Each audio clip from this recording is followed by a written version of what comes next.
Bueno, avanzamos. A ver, les comparto la pantalla con el programa, para que vean. Profe, ¿puedo hacer una pregunta sobre lo que dijiste del parcial? La parte teórica y la parte práctica es el mismo día, ¿no?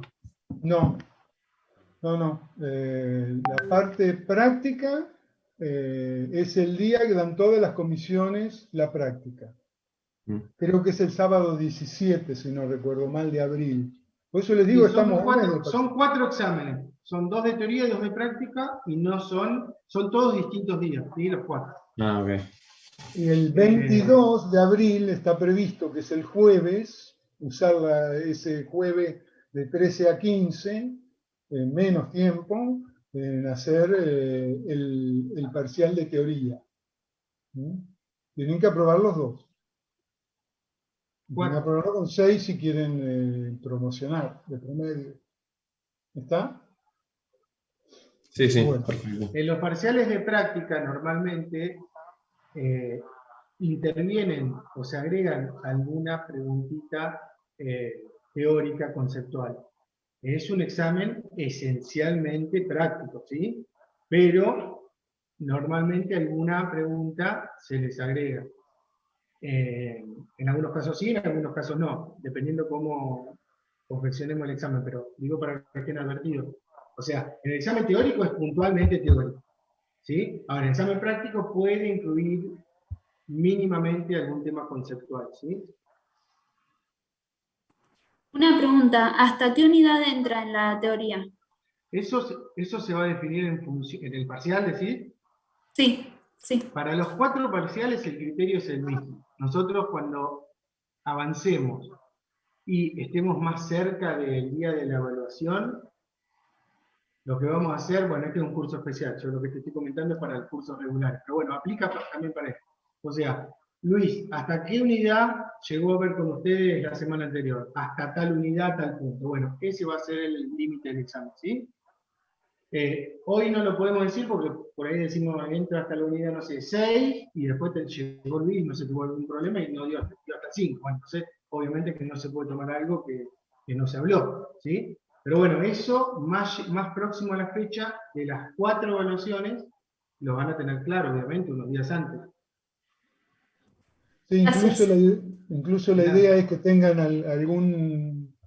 alguna clase anterior con una parte del tiempo de clase destinado a consultas, a dudas, a evacuar lo que no les haya quedado claro. O sea que le vamos a tomar cosas que hemos hablado. Obviamente, les reitero lo que le dije, le vamos a preguntar algo y le vamos a preguntar el por qué, porque necesitamos saber si están razonando bien. Bueno, a ver, les comparto entonces, como les dije.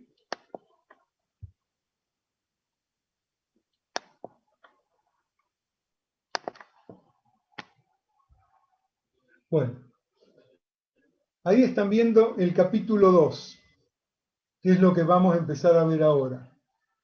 La ganancia y su apropiación en el tiempo.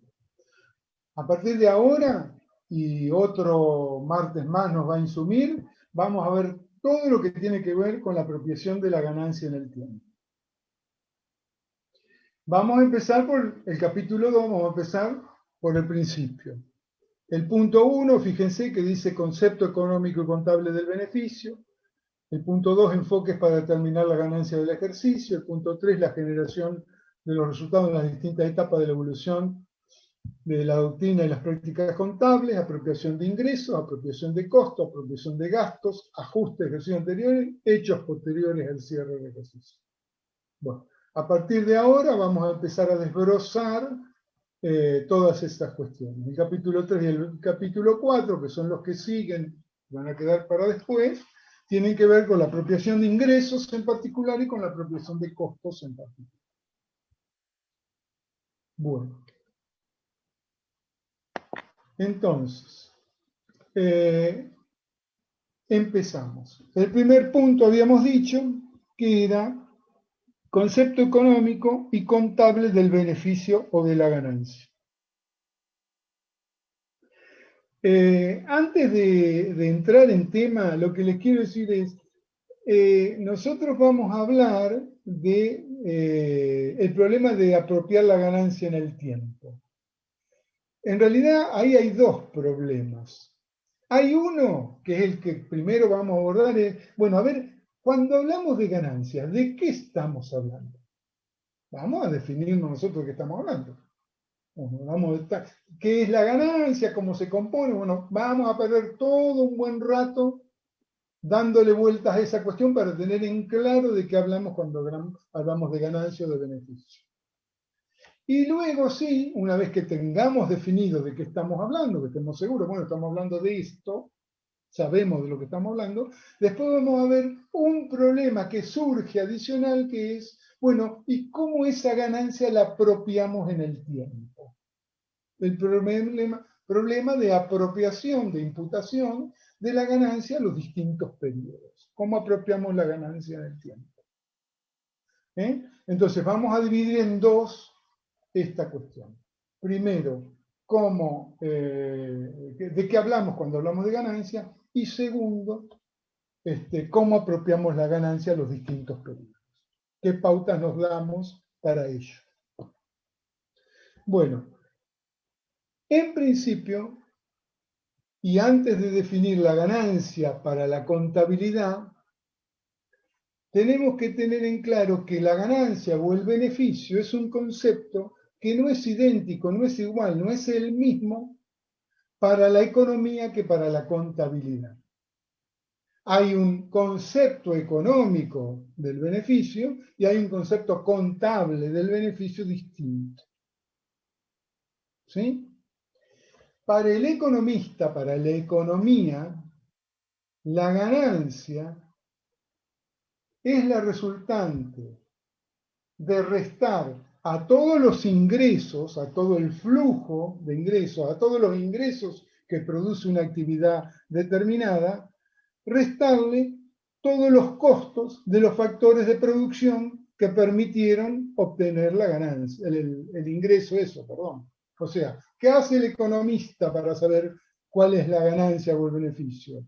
Bueno, se fija cuál fue todo el flujo de ingresos que la actividad le permitió obtener y le contrapone a eso todo el flujo de costos que tuvo que asumir para lograr ese ingreso.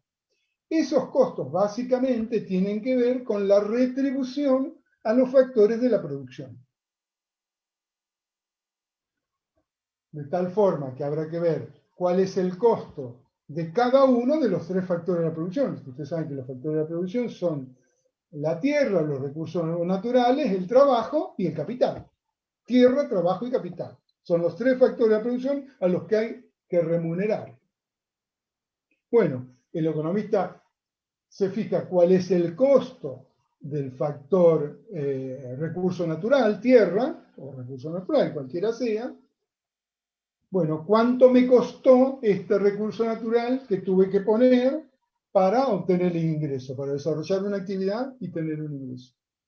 Después va al factor trabajo. Bueno, ¿cuánto me costó en costo laboral, o en cargas sociales, en salario, en lo que fuere, estos recursos en los cuales tuve que incurrir, tuve que insumir para poder desarrollar la actividad?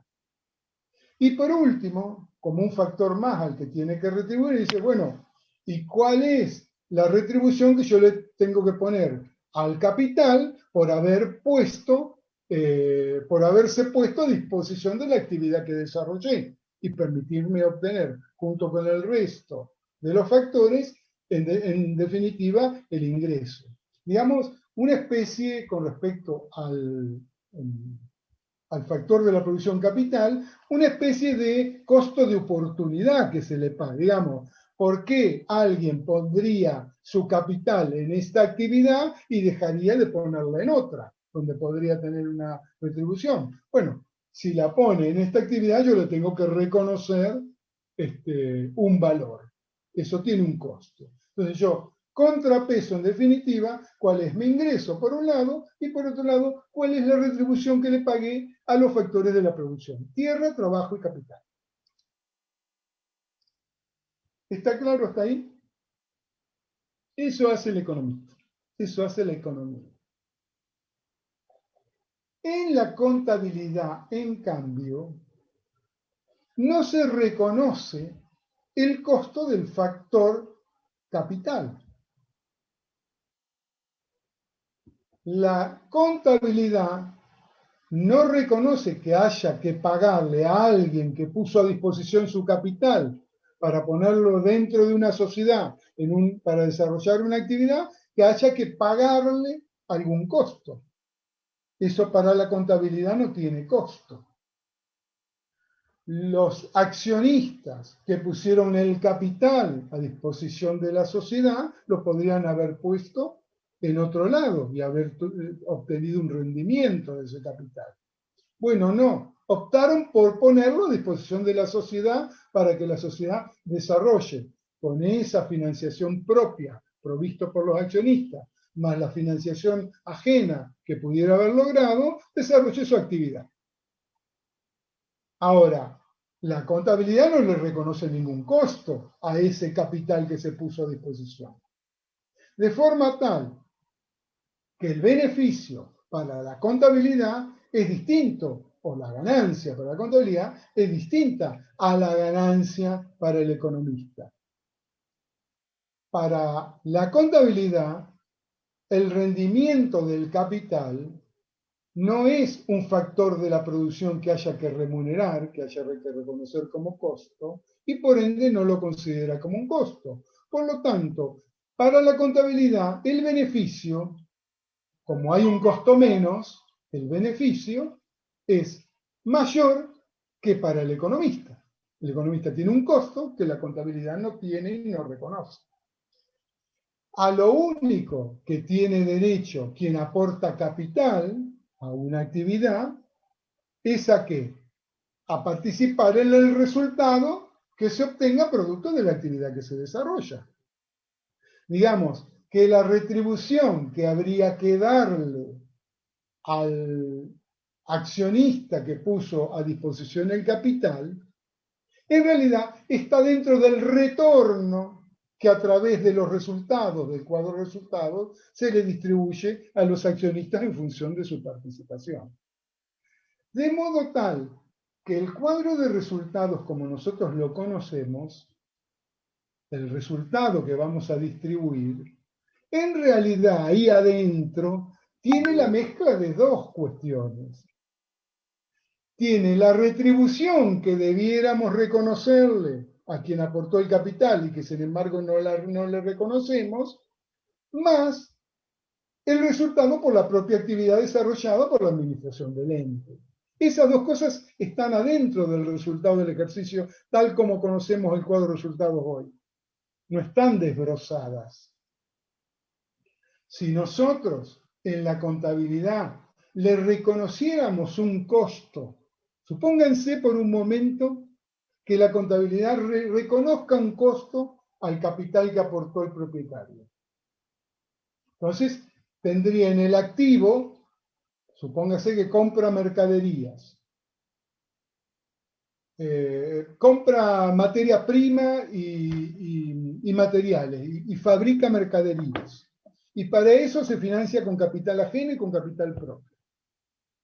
Bueno, y quiere reconocerle un costo al factor de producción capital, bueno, tendría que pagarle algo. Eso haría que la mercadería en el activo tenga un costo más alto, porque tiene un costo que antes no reconocíamos. Y el día que la vendamos, ese costo más alto va a ir a pagar con un mayor costo de la mercadería vendida en el cuadro de resultados. Con lo cual, si el costo de la mercadería vendida es más alto porque tiene un costo que antes no considerábamos, que es el costo de retribución de capital, a un mismo nivel de ingreso, con un costo más alto, tenemos una utilidad bruta menor. Si la contabilidad reconociera el costo del capital aportado por los propietarios. Tendríamos una utilidad menor en la medida que estamos haciendo fluir al cuadro de resultados activos, bienes de cambio que se vendieron y al cual le incluimos un costo que antes no habíamos reconocido y ahora sí. Si el costo es mayor a un mismo nivel de ingreso, la utilidad bruta es menor. Ahora bien, en la contabilidad, si apropiamos un costo mayor en el debe, en la mercadería, ¿cuál es la contrapartida? Porque eso no se lo tenemos que pagar a nadie. La contrapartida sería una ganancia que tendríamos entonces por no tener que pagarle nada a los accionistas. Y en el cuadro de resultados, abajo de la utilidad bruta, nos aparecería una ganancia por no tener el costo del capital que soportarlo. Y ahí el cuadro de resultados contable estaría desbrozado en las dos cuestiones. Por un lado, la utilidad bruta que me dice, bueno, cuál fue la eficacia de la administración, cuántos ingresos tuvo y cuántos costos tuvo, cuál fue la utilidad bruta, computando dentro de los costos el costo del capital que me aportaron los propietarios, y por otro lado, cuál fue la ganancia por no tener que pagarles a los propietarios un costo por el capital que aportaron. Eso en el cuadro de resultados hoy en día, ustedes no lo ven así. Ustedes en un cuadro de resultados lo que van es ingresos menos costos, sin tener en cuenta el costo de la retribución del capital propio. El capital ajeno sí tiene costo, pero el propio no. Y un resultado, una diferencia, que es a lo que tiene derecho el propietario que aportó el capital. Ese resultado en realidad tiene adentro las dos cuestiones. ¿Cuánto sería lo que habría que haberle pagado? Y además, ¿cuál fue la eficiencia de la administración que logró obtener un resultado producto de la actividad que llevó a cabo? ¿Está claro cuál es la diferencia? ¿Hay alguna duda? Me perdí un poco en el tema del cuadro de resultados. Al final Bueno. nosotros reconocemos que adentro de ese cuadro está por un lado la utilidad bruta y por el otro lo que le deberíamos pagar. Sí, porque vos, suponete que por un momento que vos sos contadora de la empresa y que la empresa decide reconocer un costo al capital propio, cosa que la contabilidad no lo hace, pero supongamos que si leyeron lo que les mandé a leer, hay un capítulo entero de Fowler Newton sobre este problema. Dice que en un momento determinado tu empresa quiere computar el costo del capital aportado. Así como tiene costo la financiación ajena, que tenga costo la financiación propia. Dentro de algunos parámetros no sería irracional lo que estamos pensando. Porque, digamos, si no, un activo que yo produzco tendría distinto valor si yo lo financio con financiación ajena o propia. Si lo financio con financiación ajena, con deuda ajena, reconozco el costo. Y si lo financio con capital propio, resulta que no le reconozco un costo para un mismo activo. Bueno, a ver, vamos a pensar cómo es este tema. Supongamos que por un momento, digamos, bueno, vamos a reconocerle un costo al capital aportado. ¿Qué harías vos? Tenés que hacer un asiento contable, porque sos la contadora de la empresa. Dentro del bien que producís, entre los costos, el costo de la materia prima, los materiales, la mano de obra, los gastos directos e indirectos de fabricación, le pones el costo del capital. En algún momento ese activo lo vas a vender. Vamos a suponer que lo vendés, para no complejizar más, en el mismo periodo. Entonces, en ese mismo periodo vos vas a tener el ingreso por la venta del bien que producís y el costo. Ese costo es un costo mayor que si no hubieras reconocido el costo de capital ajena. Con lo cual la utilidad bruta es más chica. Ahora, vos tenés que contabilizar eso. Pusiste, por un lado, costo en el activo. ¿Y cuál es la contrapartida? Pues vos tenés que contabilizarlo. ¿Es un pasivo? ¿Le vas a tener que pagar a él? No. ¿Es un rubro del patrimonio neto, por ejemplo? ¿Es capital? No, es un costo de capital. ¿Es resultado acumulado en ejercicios anteriores? No, si es de este ejercicio lo que te ocurre. ¿Qué es en definitiva? Bueno, pareciera que lo más razonable sería decir, bueno, el asiento contable que hago es costo, lo cargo al activo, que después va a fluir al cuadro de resultados, y la contrapartida en el haber es ganancia por no retribución al capital ajeno. Una cuenta en el cuadro de resultados. Con lo cual volvés a la misma situación al final de monto de resultado. Te da lo mismo que el resultado si no lo hubieras reconocido. Pero el resultado está desglosado en dos. Por un lado, la utilidad bruta, habiendo computado el costo del capital ajeno, como si existiera, y por otro lado, cuánto gané, porque los socios me pusieron a disposición un capital por el cual no me cobraron. ¿Está? Sí, Una sería la gestión de la administración, la de arriba, la utilidad bruta, y la otra sería el retorno al capital aportado que no le estoy pagando y que debería haber pagado. bien. Sí, ahí entendí mejor. ¿Entendiste? Bueno, Sí, ahí entendimos. Gracias. ¿por qué hacen cosas distintas? Bueno, porque la economía y la contabilidad tienen objetivos distintos. Digamos, el economista, ¿por qué computa todos los costos de los factores de producción? Porque necesita fijar el precio de venta. Entonces, necesita al valor del ingreso contraponerle todos los costos. En cambio, al contador lo que le interesa es el resultado como un retorno total de la actividad de la empresa. Entonces, no le interesa si hay que pagarle un retorno o no al capital, además por el cual no tiene derecho el que aportó el capital, porque claramente quien aporta el capital en una sociedad, a lo único que tiene derecho es a participar en el resultado en función de su aporte.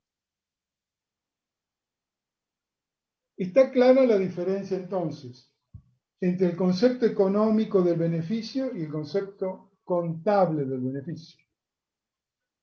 ¿Hay que repetir algo?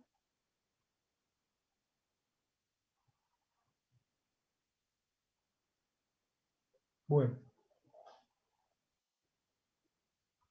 Sigo con el segundo punto. El segundo punto tiene que ver con enfoques para determinar la ganancia.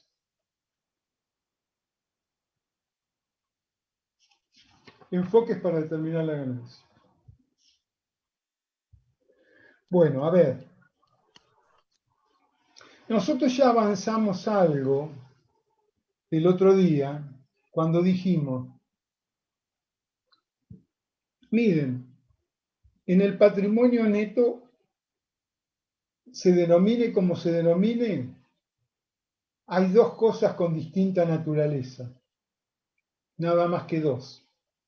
O sea que todo lo que haya son dos cajones en los cuales todo lo que haya y se llame como se llame, lo tengo que poder poner en un cajón o en otro cajón. Solo hay dos.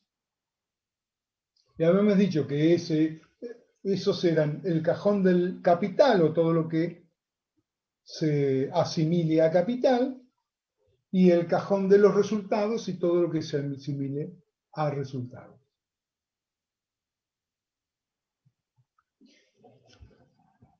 Vamos ahora, por un momento, a suponer que todo lo que tiene que ver con capital está fijo, no tiene variación, digamos, no opera ninguna variación con relación a los movimientos de capital dentro del patrimonio neto. Si dentro del patrimonio neto, que hay capital y resultados, no hay variación de todo lo que tiene que ver con capital, todo lo variación a quién corresponde. A los resultados. Como dijimos el otro día, cuando yo defino el capital, automáticamente defino el resultado ante un mismo nivel de patrimonio neto. Si yo un patrimonio neto de 100 digo que los resultados son 40, automáticamente estoy diciendo si estoy diciendo que los resultados son 40, automáticamente estoy diciendo que el capital es 60. ¿Está? Vamos a suponer que la variable capital no opera por ahora. Vamos a centrarnos en los resultados. Entonces yo les podría decir, miren, ¿cuáles son los dos enfoques para determinar la ganancia? Uno sería este, centrado en el estado de situación patrimonial, diciéndoles lo siguiente. Miren, si yo tengo un estado de situación patrimonial a través del cual valué todos mis activos y todos mis pasivos, y por ende, por diferencia, tuve un valor del patrimonio neto dado, y tengo un estado de situación patrimonial al inicio, y tengo un estado de situación al cierre, yo comparando el estado de situación al cierre versus el estado de situación patrimonial al inicio, por diferencia patrimonial, podría saber cuál es el resultado del ejercicio. O sea que un resultado del ejercicio surge de las evaluaciones de los activos y pasivos que yo haya hecho. Porque las evaluaciones de activos y pasivos me dan un determinado nivel de patrimonio neto, de esa diferencia entre todo lo activo y todo lo pasivo, como lo evalué. ¿No es cierto? Yo comparo el patrimonio neto al 31 de diciembre con el valor del patrimonio neto al 1 de enero y digo, bueno, todo el exceso del patrimonio neto al 31 de diciembre respecto del valor al 1 de enero es resultado. Y ahí tengo el resultado del ejercicio. Siempre y cuando ocurra que dentro del patrimonio no hayan variado el capital. No haya habido aportes de capital ni retiros de capital. Como dijimos recién, si eso lo dejamos en cero por un momento, para simplificar el análisis, toda la variación operada tiene que ver con resultados y por lo tanto el estado patrimonial al cierre versus el estado patrimonial al inicio me dice la cuantía de los resultados. ¿Está claro esto? Este enfoque que me están preguntando, este sería el enfoque integral. A este enfoque se le llama enfoque estático. ¿Por qué se llama enfoque estático? Porque justamente es una foto, es algo que no se mueve. El estado de situación patrimonial es una foto a un momento determinado. Entonces yo estoy comparando la foto del 31 de diciembre contra la foto del 1 de enero. Y bueno, la diferencia en esta foto es el resultado. Si no hubo movimientos con los propietarios, como estamos suponiendo. Entonces, de forma estática, yo estoy sabiendo cuál es el resultado del ejercicio. Ahora bien, ese enfoque estático se complementa, con el cuadro de resultados. Porque el cuadro de resultados lo que hace es, el cuadro de resultados me dice, el resultado está dado por la diferencia entre los ingresos y los costos y gastos necesarios para obtener esos ingresos. El cuadro de resultados lo que hace es, va un poco más allá, porque me dice, bueno, el resultado es ese, corroboro el resultado que me había denotado el estado de situación patrimonial, pero ¿qué hace el cuadro de resultados? Me explica cómo se generó el resultado. Me está dando la explicación. Bueno, ¿y qué fue lo que generó el resultado? El estado de situación patrimonial no me lo dice. El que me lo complementa y me lo dice es el estado de resultado. Me dice, bueno, usted tuvo este resultado porque tuvo tantos ingresos obtenidos de tal manera en tal periodo y tuvo tantos costos y gastos obtenidos en los cuales incurrió en algún momento determinado y son estos gastos y costos. Me explica el resultado que me dio el estado de situación patrimonial. En eso podemos decir que el cuadro de resultados y el estado de situación patrimonial son complementarios entre sí. ¿Está hasta acá?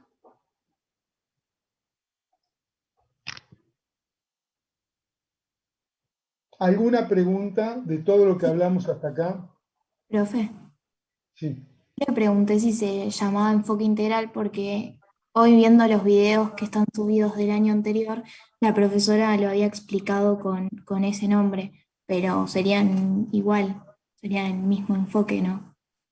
No recuerdo bien el video de qué profesora, pero lo que Ah, te bien, digo porque es, la profesora distingue y hace a uno lo llama enfoque dinámico y al otro integral, pero bueno, si no, yo lo anoto con el nombre que usted me... les estoy diciendo lo que dice Santiago Lasati, que es lo que les pedí que lean. Sí, sí. Por eso yo lo había visto con dos nombres distintos y pregunté por eso si era lo mismo porque no sabía. Bueno, pongámosle el nombre que pongamos, lo que tenemos que saber es qué es. O sea, si tenemos que explicarlo, lo podemos explicar. ¿Sí? Bueno, ¿alguna otra pregunta?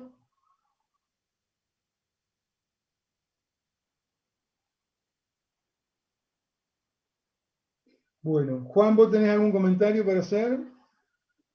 No, por ahora no. Bueno, vamos a hacer un corte. Son 17:23. 17:30.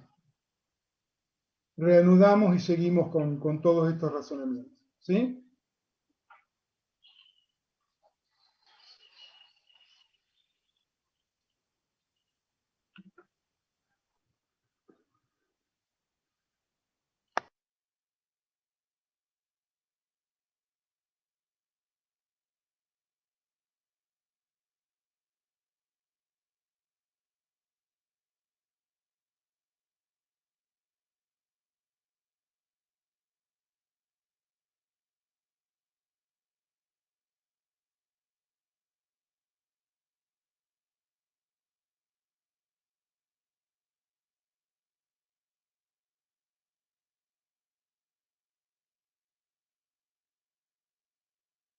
Ante el mismo nivel de pasivos y no habiendo operaciones con los propietarios, digamos que eso provoca un aumento en el patrimonio neto vía de los resultados. Entonces, ¿cómo se manifiesta una ganancia? A través de un aumento de activos, permaneciendo el pasivo igual.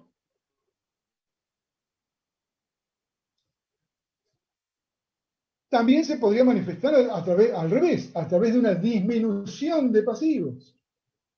Manteniendo el mismo activo, si el pasivo disminuye, el patrimonio neto se agranda a través de la ganancia, a través de los resultados. O podría haber una combinación de las dos cosas. Cambio una mercadería en el activo y se la entrego a alguien que le debía, y eso entre los dos importes tengo un beneficio neto que hace que el patrimonio neto me suba, me incremente, me aumente. Entonces, los incrementos patrimoniales, la ganancia, se manifiestan de esta forma, o a través de un activo permaneciendo igual al pasivo, o a través de una disminución de pasivo, al revés, permaneciendo igual al activo, o a través de una combinación de las dos cosas. Profe, Sí, disculpe que lo interrumpa. Hay una compañera que está en sala de espera. bueno, a ver.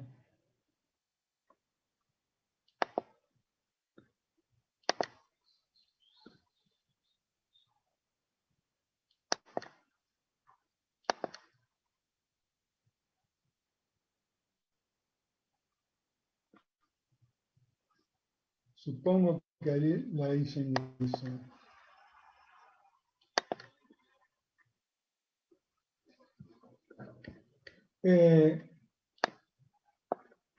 Sigo.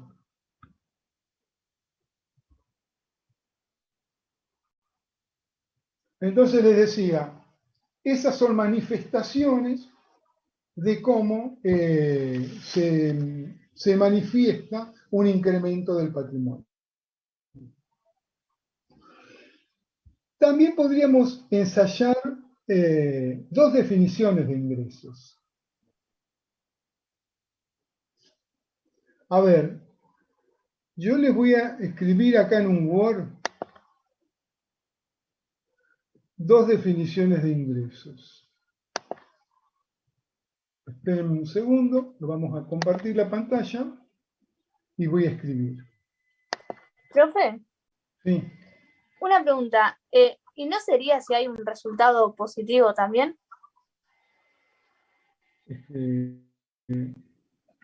A ver, lo que les estoy diciendo yo es,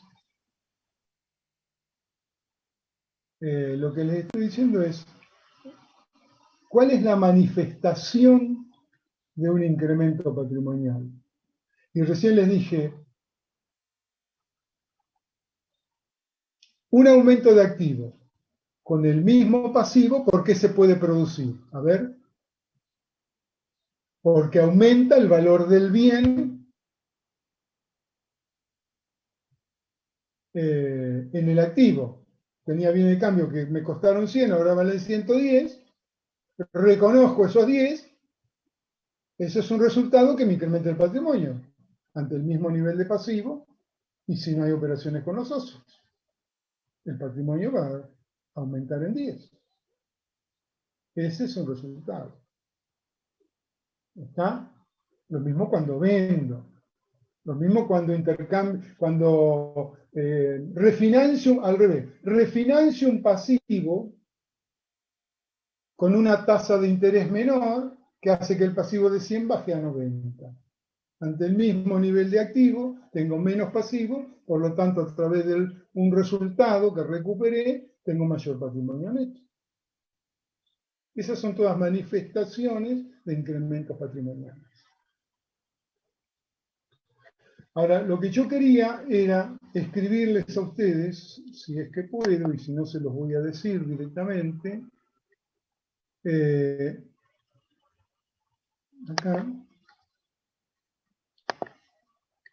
acá les voy a escribir una definición de ingreso. Entonces les pongo ingreso. ¿Están viendo la pantalla? Sí, profe. Ingreso es todo incremento patrimonial bruto, incremento patrimonial bruto, entre paréntesis vamos a poner lo mismo, que sería o toda modificación bruta positiva, estoy diciendo lo mismo con distintas palabras,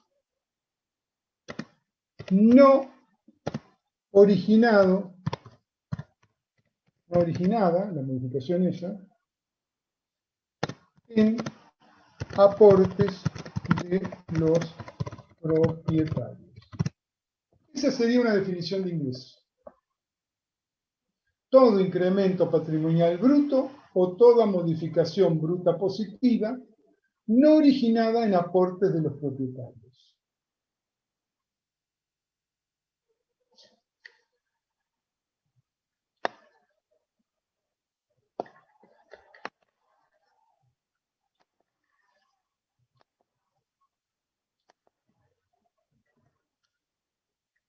Y acá voy a escribir otra y vamos a empezar a hablar. Vamos a empezar a hablar de las dos. Escribo lo mismo, ingreso es todo incremento patrimonial bruto, o lo que es lo mismo, toda modificación bruta positiva, o está incrementando, no originada en aportes de los propietarios, pero le voy a agregar, pero sí en transacciones con terceros. Ahí tengo dos definiciones de ingreso.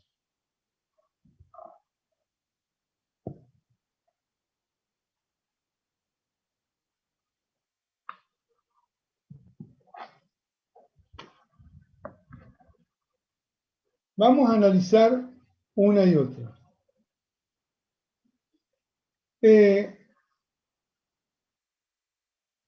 Estamos viendo que en la primera decimos que es todo incremento patrimonial bruto o toda modificación bruta positiva no originada en aportes del propietario. Estamos diciendo, si el patrimonio neto se incrementa y ese incremento no está originado en aporte de los propietarios, entendemos que eso es un ingreso. Y decimos que eso es un incremento patrimonial bruto. ¿Por qué decimos que es bruto? Bueno, justamente porque es bruto, no es neto. No tenemos en cuenta los costos necesarios para obtener el ingreso. Por eso es un ingreso, es un flujo positivo bruto. Restado los costos. Entonces, el ingreso es un incremento bruto del patrimonio que no está originado en aporte de los propietarios. La otra definición, la que les puse más abajo, es una definición lo mismo, pero a la misma le agregué que no está originada en aportes con los propietarios, de los propietarios, pero sí en transacciones con terceros. ¿Qué les estoy diciendo? Bueno, no tiene que haber aporte de los propietarios. Si se incrementa el patrimonio, es un incremento, es un ingreso, en los términos de lo que estoy hablando, pero tiene que haber una transacción con un tercero. Entonces le estoy poniendo una restricción al ingreso. Digamos, la primera definición de ingreso es más amplia que la segunda. Porque la primera no le pongo ninguna restricción. Digo, todo incremento patrimonial, que es bruto, que no esté relacionado con los propietarios, es ingreso. Se terminó. Y en la segunda digo, es ingreso siempre y cuando haya habido transacciones con terceros. Si no, no. Ah, bueno, le puse una restricción. Es menos amplio el segundo concepto que el primer concepto. El primer concepto es lo que la SATI denomina una definición amplia de ingreso, y el segundo concepto es una definición restringida de ingresos, más restringida. ¿Sí?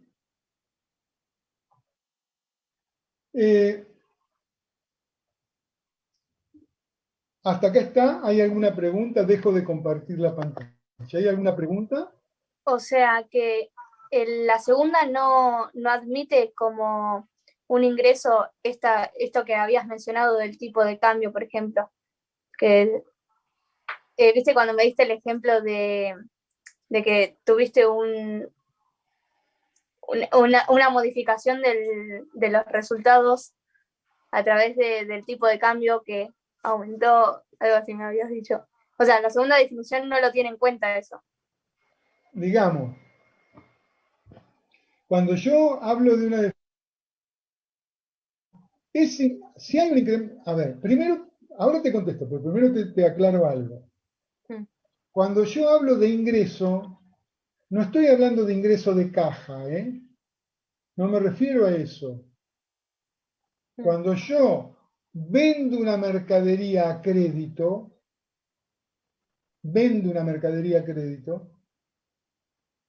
me aumenta el activo, ¿sí? Cuando aparece el crédito, me disminuye la mercadería, pero me aparece por un importe mayor el crédito, me aumenta el activo, y a través del resultado me incrementa el patrimonio. Eso, en los términos que estamos hablando, es un ingreso, porque es un incremento del patrimonio. Ahora, es una venta a crédito, no hay un ingreso de caja. No estoy hablando de caja. Al revés, cuando cobro a un cliente una cuenta a cobrar, tengo un ingreso de caja. Cobro una cuenta a cobrar, que tenía que cobrar.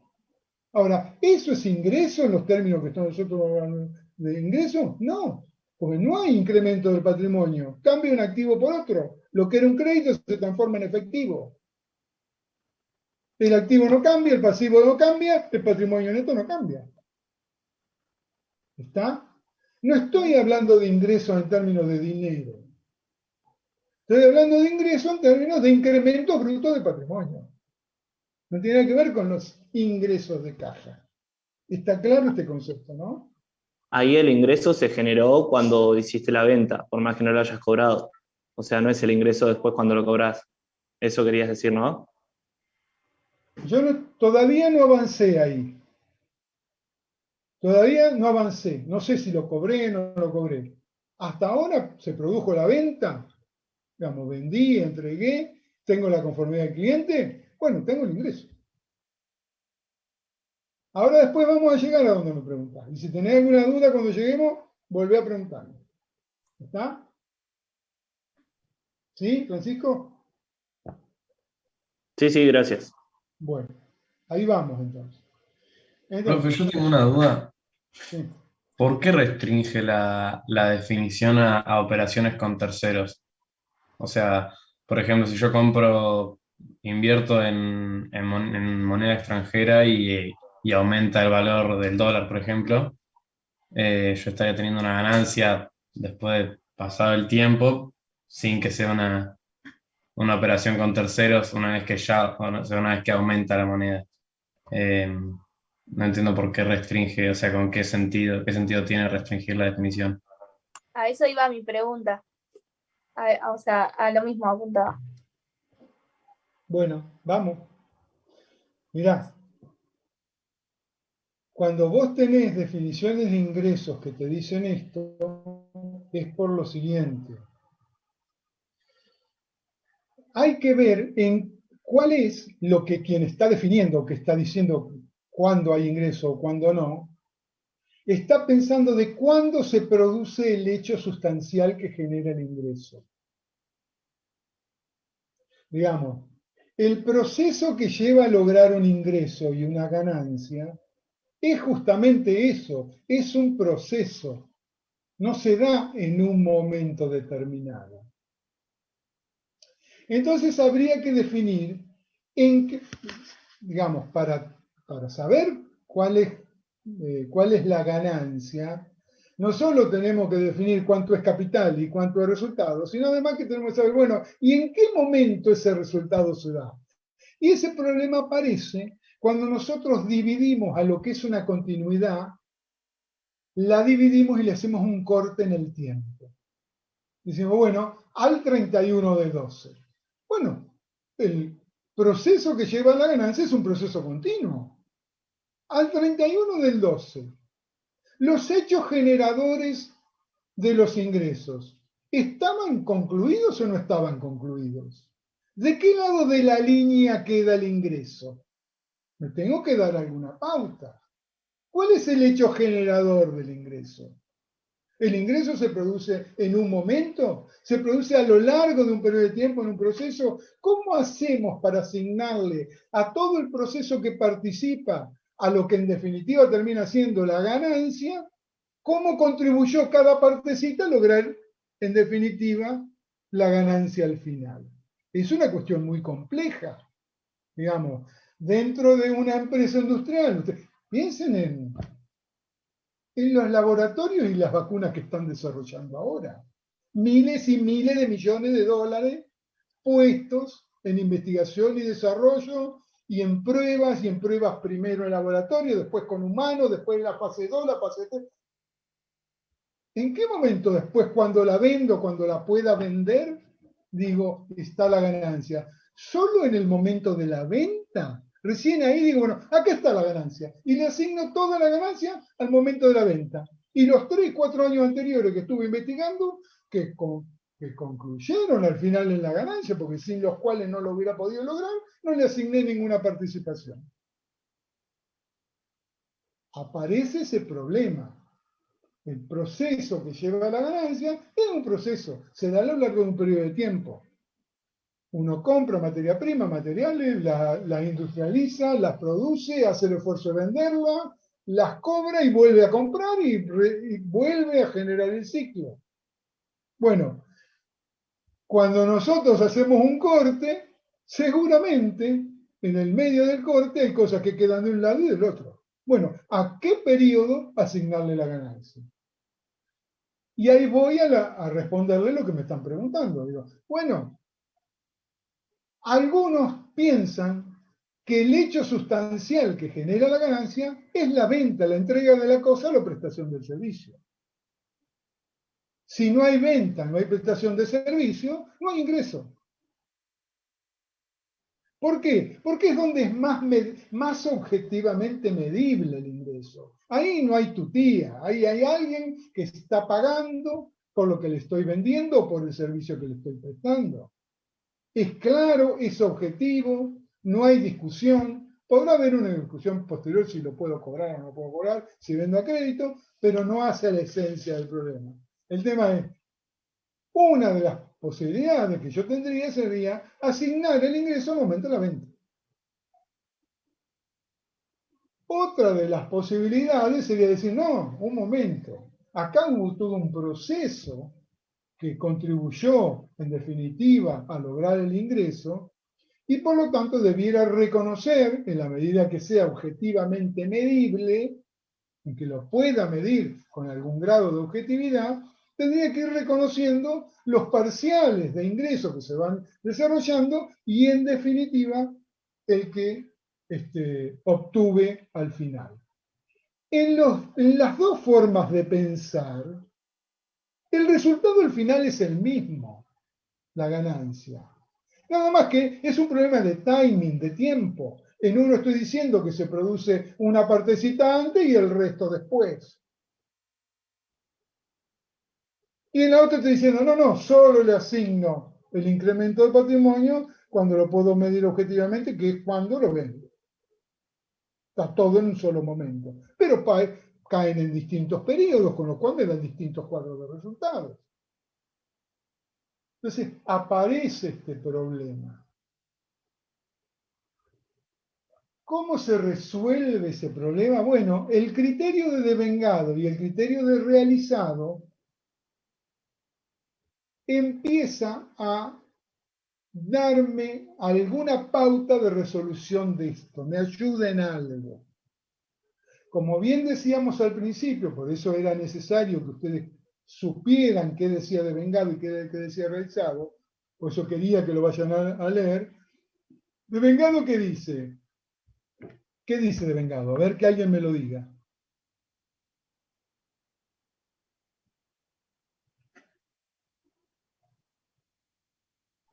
Profe, Sí. el concepto de vengado dice que las variaciones patrimoniales que se tienen que tener en cuenta para confeccionar el resultado económico son aquellas que pertenecen al ejercicio en sí sin considerarse si han pagado o cobrado. Bueno, que competen al ejercicio, sin considerarse si han pagado o cobrado. En realidad, el principio de vengado no me da mucha pauta. Lo único que hace, sí, el principio de vengado es fulminar al principio de percibido. ¿Qué me está diciendo? Miren, no espere a cobrar para apropiar el ingreso, independientemente de su cobro pago, me dice. ¿Está? Con lo cual, tachamos como posibilidad, en realidad, si lo ponemos en una línea de tiempo, hay tres momentos en los cuales es dable asignar el ingreso. Lo que se conoce como el momento 1, que es el momento en el cual se producen incrementos patrimoniales, pero los bienes permanecen en el activo. Mientras están en el activo, incrementan el valor. Ese sería el momento 1, y un momento donde si yo puedo medir objetivamente cuál es el incremento del valor, tendría la posibilidad de denotar un ingreso. Siguiendo la línea de tiempo, vendría un momento 2. El momento 2 es el momento de la venta, de la realización, de la entrega, de la prestación del servicio. Ahí sí lo mido objetivamente porque hay alguien que me está pagando por ese servicio, por ese bien. Podría decir, no, bueno, este es el momento de la venta. Atribuyo todo el ingreso y por ende toda la ganancia al momento de la venta. Y no reconozco ningún incremento patrimonial, ningún ingreso en un momento anterior al de la venta. Y un tercer momento que acabamos de descartar, en la línea de tiempo imaginaria, este sería el momento 3, el momento de percibido, cuando cobro. Bueno, espero a cobrar Bueno, devengado me fulminó esa posibilidad. ¿Sí? Con lo cual devengado nos ayuda a eso. A Profe. sacar del medio percibido, ¿sí? Perdón, ¿te puedo pedir un ejemplo del momento 1, por favor? ¿De qué? Del momento 1, por Del favor. momento 1, sí, compré bienes de cambio a 100 en el momento 0 y en el momento 1 incrementa el valor de los bienes. O compré materia prima y materiales y pagué mano de obra por 300 pesos y el valor del bien que tengo en el activo, si yo lo quisiera reponer, vale 350, vale más. O compré un bien a 100, incrementa de valor, le pido la lista a mi proveedor, listado de precios a mi proveedor, y me dice, eso que compró a 100 hoy, si lo quiero reponer, vale 150. Bueno, tengo un incremento del valor del bien que tengo en el activo, pero no lo vendí todavía. ¿Podría considerar eso un ingreso? ¿Está el ejemplo? Sí, muy bien, gracias. Bueno. Entonces, están esas cuestiones dando vuelta cuando yo hablo de ingresos y hablo de el sentido amplio y el sentido restringido del concepto de ingreso. Luego también nos ayuda el criterio de realizado. ¿Qué nos decía el criterio de realizado? Era alguien distinto que me diga qué dice realizado. En ese caso sí se debe computar cuando se realiza, digamos, o sea, cuando se realiza la operación, por ejemplo. El resultado del O el ejercicio de hecho, cómo, sí. en el momento en que, desde el punto de vista de las prácticas comerciales ilegales, ¿sí? Está definido y es objetivamente medible con prudencia, digamos, con el criterio de prudencia atrás. Bueno, realizado, ¿qué me está diciendo? Sí, es ingreso siempre y cuando esté entregada la cosa o prestado el servicio. Eso me está diciendo realizado. Tiene que estar realizado, tiene que estar concluido desde las prácticas legales y comerciales. ¿Qué me está diciendo? ¿Tiene que tener prestado el servicio o tiene que tener vendida la cosa con el remito conformado? Ahí tiene el ingreso. En términos generales, después vamos a ver que hay 20 excepciones a esto, pero para ir armando los razonamientos. Entonces, si volvemos de nuevo a la pantalla en la cual yo les escribí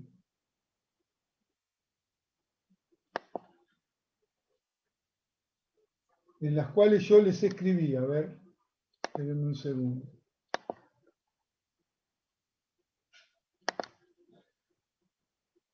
Las dos definiciones de ingreso, ¿la están viendo? Sí. Bueno, Sí, profe. vamos a ver entonces la amplia y la restringida, cómo jugarían con estas definiciones que nos acabamos de dar. Esas definiciones que nos acabamos de dar serían, miren, que es en lo que concluye la SATI, miren, el ingreso debe apropiarse al periodo en que se produce el hecho sustancial que lo genera.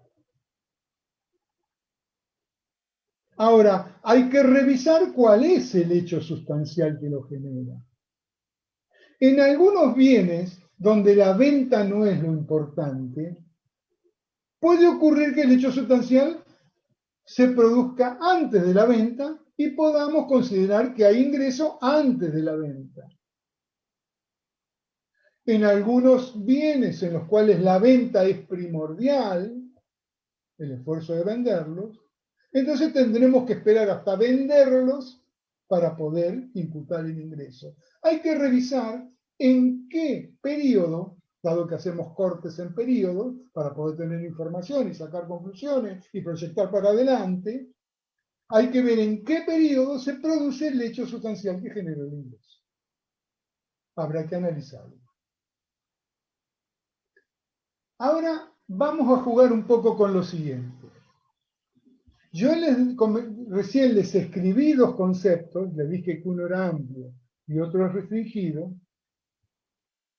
y también mencionamos el criterio de devengado y de percibido. ¿Sí? Bueno. Pregunta de examen. Pregunta de examen.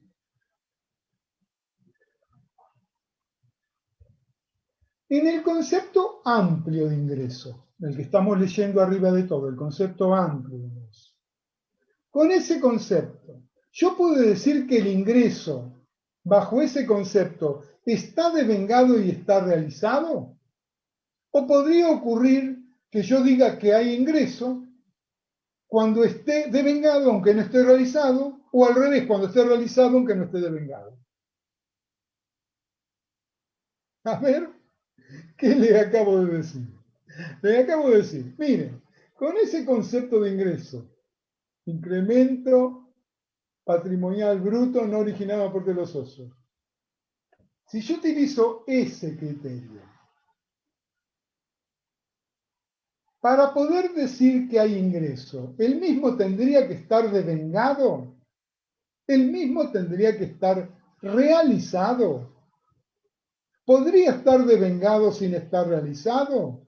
¿Podría estar realizado sin estar devengado? ¿Qué les parece?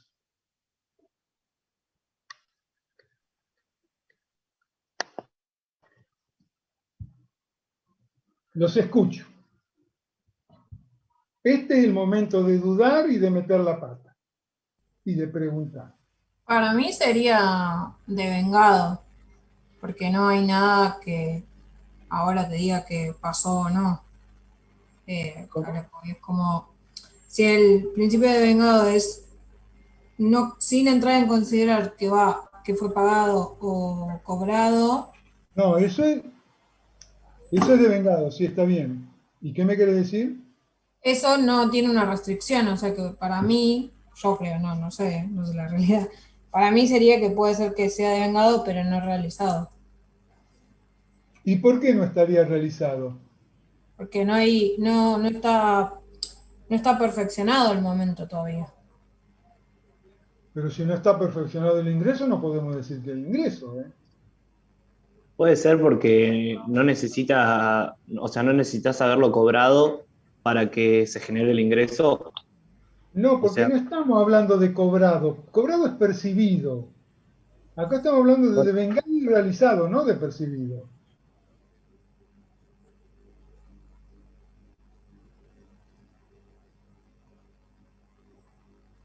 Puede ser porque no me aclara en esa parte que solamente tiene que ser con transacciones con terceros, o sea que Claro. ese ingreso puede ser por otra cosa. Ahí vamos, me dice. Mire, Claro, mire, el incremento bruto de patrimonio no relacionado con operaciones con los socios. No hay operaciones con los socios. Todo incremento bruto de patrimonio es ingreso. Entonces, ¿qué me dice? Bueno, entonces puedo considerar, si considero que el hecho sustancial se generó, puedo considerar ingreso tanto los incrementos de valor de los bienes mientras están en el activo, lo que llamamos el momento 1, lo compramos a 100, ahora valen 110, y también puedo decir que son incrementos brutos de patrimonio cuando vendo. Lo vendo en 120. Entonces gané 10 y gané 10, gané 20 en definitiva. Uno mientras lo tuve, el otro cuando lo vendí. Ahí el ingreso está devengado y no es necesario que esté realizado. Porque para que esté realizado me dice que tiene que haber una transacción con tercero. Ahí no me pide que haya transacción con tercero. Dice, tiene que haber incremento bruto de patrimonio, nada más. Que no está relacionado con los socios, obviamente. Entonces, si hay todo incremento bruto de patrimonio no relacionado con los socios, sea durante el periodo en que los bienes estuvieron en la estantería y aumentaron de valor, o sea porque lo vendí, es un incremento bruto de patrimonio y en estos términos amplios es un ingreso. Podría haber ingreso, entonces con el concepto amplio puedo concluir que esté devengado aunque no esté realizado. pero no al revés. No podría estar realizado sin estar devengado.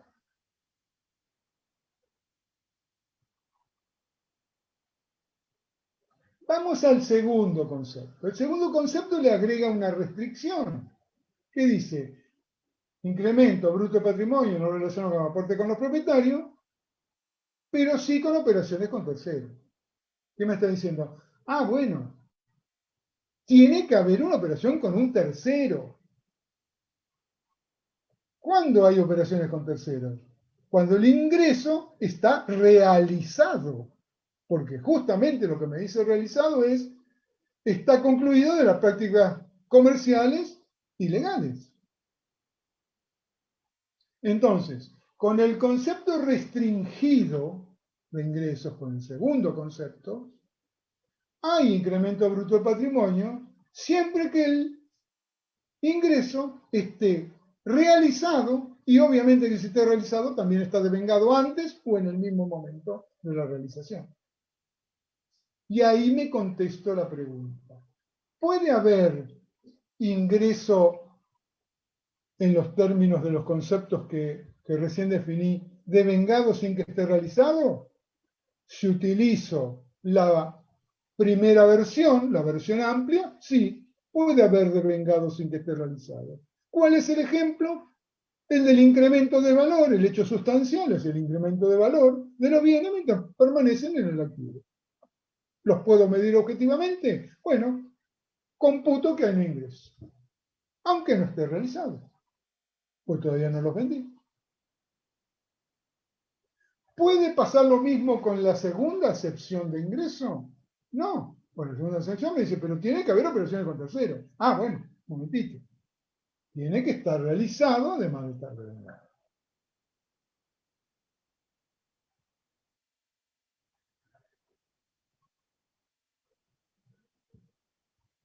Perdón, profe, una pregunta. Entonces, si tomamos como el sentido restringido de ingreso, no tenemos en cuenta los resultados por tenencia. Exactamente. ¿Qué sería eso? Bien.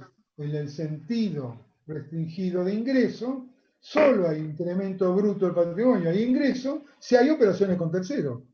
Claro. En el Sí, resultado por perfecto. tenencia no hay operaciones con terceros. Claro, por eso, que es justamente esto que decíamos de que aumentaba la mercadería, está bien. Claro. O sea, solo a partir del momento 2. Claro, eso. En la línea de tiempo imaginaria que armamos, con la acepción amplia, podría haber incremento bruto de patrimonio e ingreso en el momento 1 y en el momento 2. Claro. Con la amplia. Con la restringida, dado que está atado a que haya operaciones con terceros, solo puede haber ingreso cuando hay operaciones con terceros. ¿Y eso cuándo ocurre? Con la venta, la transferencia de la propiedad o la prestación de servicio. Momento 2. Profe, ¿y el momento 3 era algo así como si quedaban cuestiones pendientes? El momento 3, hace muchos años, se discutía si había, por ejemplo, lo vamos a ver más, pero te lo adelanto. Por ejemplo, vos vendías terrenos a largo plazo, a pagar a 10 años.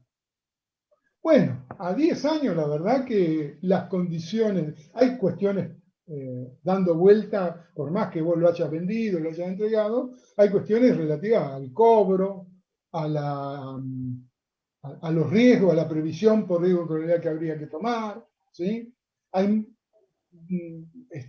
problemas pendientes que hacen que la operación uno dude si tiene que considerar que el ingreso está concluido, dado que todavía no cobró prácticamente nada del precio y eso se va a hacer a largo plazo.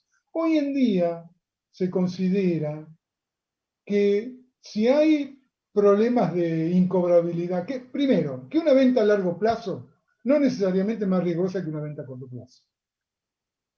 Y después, si hay problema de incobrabilidad, bueno, el problema de incobrabilidad es un problema de costo, no es un problema de ingresos. Habrá que evaluar las incobrabilidades y computarlas. Pero no por eso vamos a dejar de notar el ingreso.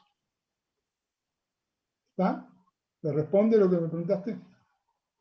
Sí, profe, gracias. Bueno. ¿Alguna duda más hasta acá?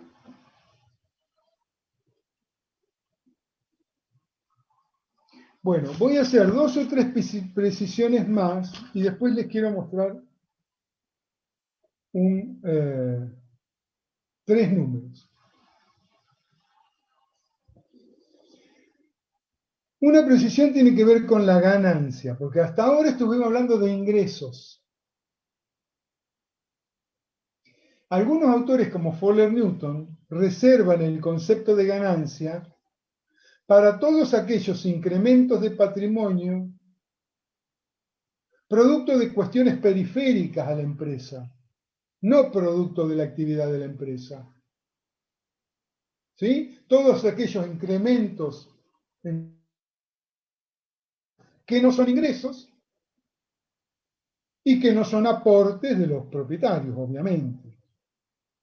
¿Qué podría ser? Bueno, todas aquellas cuestiones que no hacen a la actividad del ente. Por ejemplo, yo tengo un crédito en moneda extranjera y el tipo de cambio aumenta. Eso me produce un aumento de mi activo, de mi crédito, por tanto, una ganancia, un mayor valor de mi patrimonio, porque al mismo nivel de pasivo tengo más activo. ¿Está? Pero no tiene que ver con la actividad del ente. Es por un hecho del entorno del ente. Por eso dice periférico al ente, no propio de la actividad. De la misma manera, Fuller Newton conceptualiza pérdida. Pérdida, dice, son aquellos disminuciones patrimoniales ahora, ¿sí? Decrece el patrimonio, no relacionada con retiro de los socios, pero tampoco con costos y gastos, sino con pérdidas incidentales que no hacen a la actividad del ente y son del entorno del ente. Bueno, el ejemplo al revés. Tengo un pasivo en moneda extranjera, el tipo de cambio aumenta, tengo más pasivo con el mismo nivel de activo, tiene que bajar el valor del patrimonio. Disminuye el valor del patrimonio.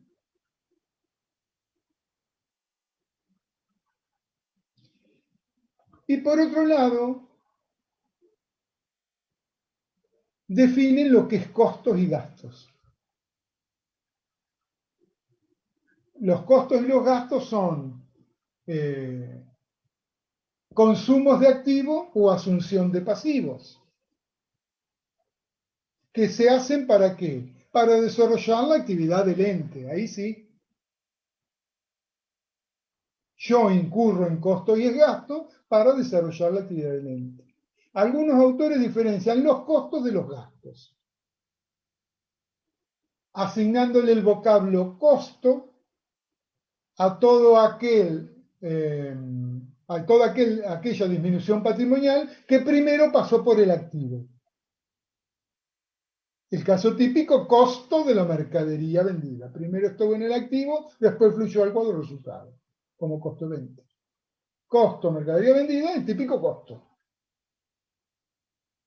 En cambio, los gastos los reservan para aquellas actividades en las cuales incurrimos en erogaciones para desarrollar la actividad del ente y que no fluyen directamente al cuadro de resultados, no pasaron previamente por el activo. Y normalmente a los gastos se los apareja, se los acompaña con su funcionalidad. Gastos de comercialización, gastos de financiación, gastos de administración. ¿Cuál es la función que están cumpliendo por la cual se incurren en gastos? ¿Está claro hasta acá?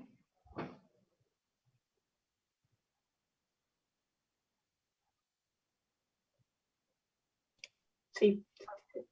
Bueno. Yo les voy a mostrar ahora un cuadrito y luego vamos a cortar ahí. Y el próximo martes que nos reunamos, que creo que no es el próximo, sino que es el subsiguiente,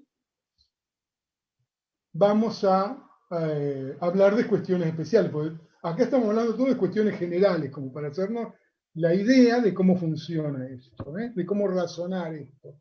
Pero después vamos a ver un montón de cuestiones especiales que son. A ver, les voy a compartir.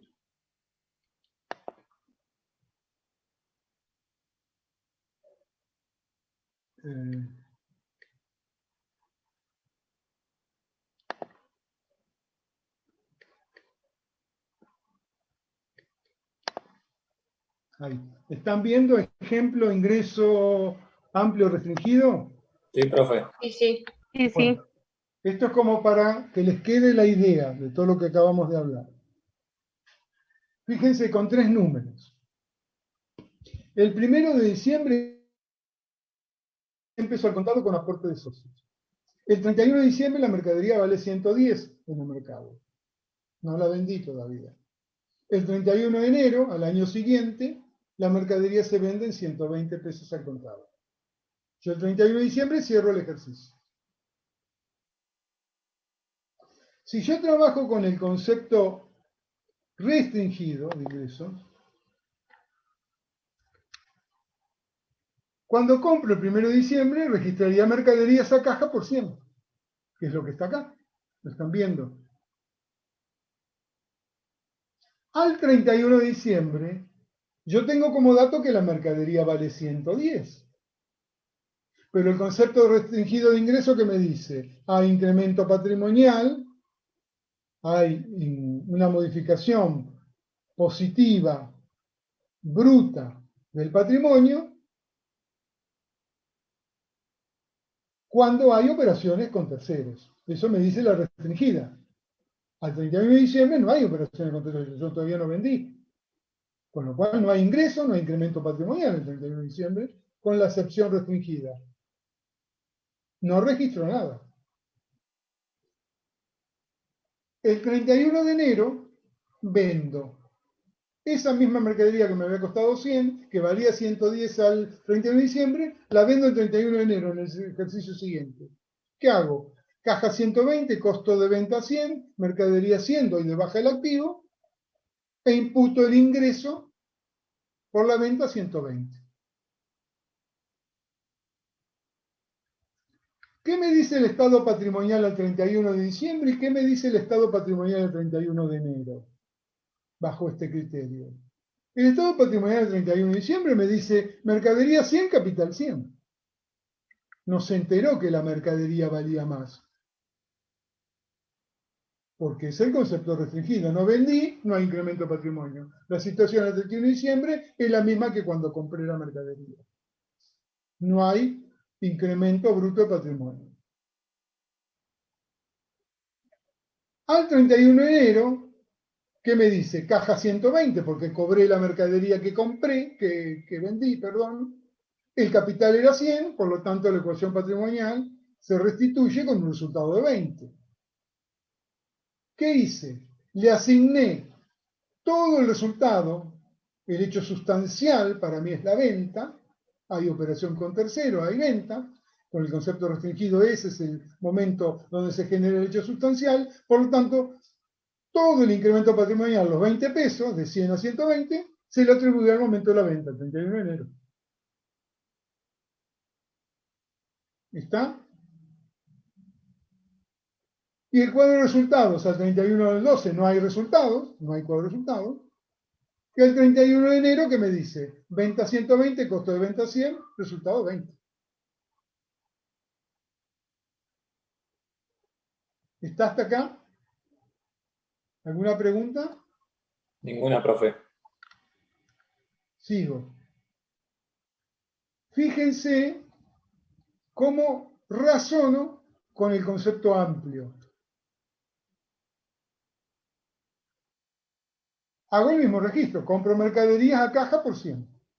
Ahora, el 31 de diciembre, el concepto amplio me dice, mire, si el hecho sustancial se genera y lo puedo medir objetivamente, bueno, impute el incremento bruto del patrimonio. Supongo que lo pude medir correctamente y que ahora la mercadería vale 110. ¿Qué hago? Mercadería a resultado por tendencia de mercadería. una cuenta de resultados, un incremento del patrimonio. ¿Sí? Al 31 de diciembre, entonces, hago eso. Y al 31 de enero, cuando vendo el 31 de enero, ¿qué hago? Bueno, me ingresa a la caja, 120, que es en lo que vendo. Doy de baja el consumo del activo, o sea, vendí toda la mercadería, me consumí el activo que tenía. ¿Cuánto valía la mercadería que vendí? 110. Había pasado de 100 a 110. ¿Sí? Lo imputo como costo e imputo el ingreso por la venta de 120. ¿Qué me dice el estado de situación patrimonial por este método del 31 de diciembre? Y bueno, el estado patrimonial al 31 de diciembre, cuando se había producido el incremento de 10 pesos, me dice mercadería 110, a capital 100 y al resultado positivo 10.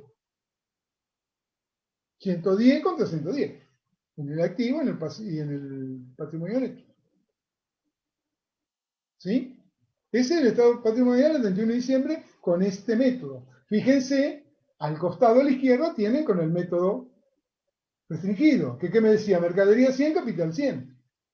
¿Por qué? Porque no denotaba ningún incremento de patrimonio. Porque el hecho sustancial para el restringido era la venta, la transacción con tercero, y esa no se había producido. Solo se había producido un incremento de patrimonio mientras teníamos los bienes, la mercadería en el activo. Al 31 de enero, fíjense. Acá el 31 de enero tengo, bueno, la caja de 120, el capital de 100, un resultado acumulado del ejercicio anterior de 10, que era el resultado por tenencia del ejercicio anterior, y el resultado por la venta en el nuevo ejercicio de 10. Lo comparo con el de la izquierda, con el restringido. Y tengo la situación de caja 120, capital 100, resultado 20. ¿Qué pasó? Al final tengo el mismo resultado. 10 por un lado, perdón, a la izquierda, resultado 20 por lo restringido, y a la derecha, por el amplio, tengo 10 en el ejercicio anterior, más 10 en este nuevo ejercicio por la venta, 20 en definitiva de resultado. El resultado al final es el mismo, es un problema de timing, como les decía, al final de la historia. Pero apropiaron resultados, y por lo tanto incrementos patrimoniales, a periodos distintos, a ejercicios distintos. ¿Por qué? Porque tenían distintas percepciones de lo que es ingreso.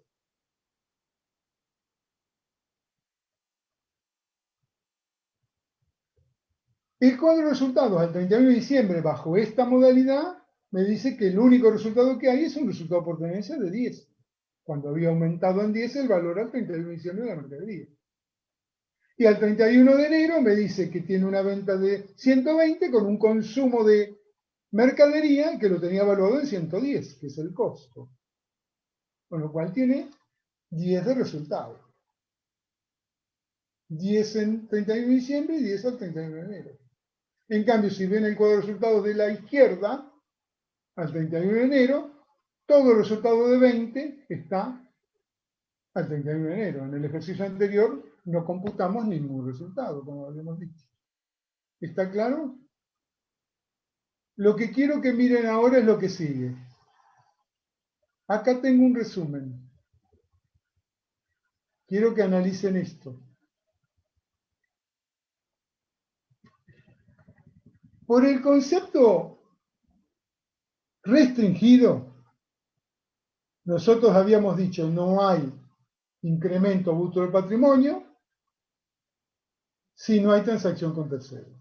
Por lo tanto, el incremento de valor del bien en el activo para nosotros no es un hecho sustancial y por lo tanto no debe reputarse como un ingreso. Entonces, en el ejercicio 1, bajo este concepto restringido, el ingreso es 0 y también el costo es 0 y la ganancia del ejercicio, que es la diferencia, es 0. Ahora, como para este concepto restringido lo importante es la venta, todo el incremento bruto se produce en el momento que se produce la venta, el 31 de enero, en el ejercicio siguiente. Con lo cual, el ingreso es 120, el costo había sido 100 y por lo tanto la ganancia es 20. Bajo este concepto tengo entonces un ingreso total de 120, el ingreso del ejercicio 1 es 0, más el ingreso del ejercicio 2 es 120, ingreso total 120. Y un costo total de 100. Costo del ejercicio 1, 0, costo del ejercicio 2, 100, costo total 100. Ganancia, la diferencia, 20. ¿Está claro hasta ahí? Sí. Fíjense lo que ocurre en el concepto amplio ahora. En el concepto amplio, yo en el ejercicio 1 tuve un ingreso de 10. El resultado por tenencia de mercadería mientras estaban en el activo. Y yo dije que era un incremento del patrimonio. Sin costos. No le computé ningún costo en ese momento. Con lo cual tengo en el ejercicio 1, bajo el concepto amplio de ingreso, un ingreso de 10, un costo de 0, una ganancia en definitiva de 10. En el ejercicio 1. En el siguiente ejercicio, tengo un ingreso de 120 producto de la venta y un costo de 110 producto del consumo del capital en el que tuve que incurrir para vender. Con lo cual, la ganancia, en definitiva, la diferencia, es 10. ¿Está? En definitiva, entre los dos ejercicios, bajo el concepto amplio, tuve 20 pesos de ganancia, 10 en uno y 10 en otro. Ahora fíjense cuando computo los ingresos totales y los costos totales. El ingreso total, bajo el concepto amplio, está dado por ¿qué? Por el ingreso del ejercicio 1, 10, más el ingreso del ejercicio 2, 120. Total, 130. Y el costo está dado por 0 más 110. 110. El costo de los dos periodos. La diferencia sigue siendo 20. ¿Qué saco como conclusión de esto? Que bajo los dos conceptos de ingreso, amplio y restringido, la ganancia al final del cuento es la misma para ambos, pero no el monto total de los ingresos y los costos. Porque si se fijan, el ingreso total es 120 en el restringido y es 130 en el amplio. Y el costo total es 100 en el restringido y 110 en el amplio. En definitiva, la ganancia es la misma, pero no así los componentes de ese flujo de ingreso positivo y de egresos negativos, que son los ingresos y los costos. ¿Alguna pregunta respecto de esto?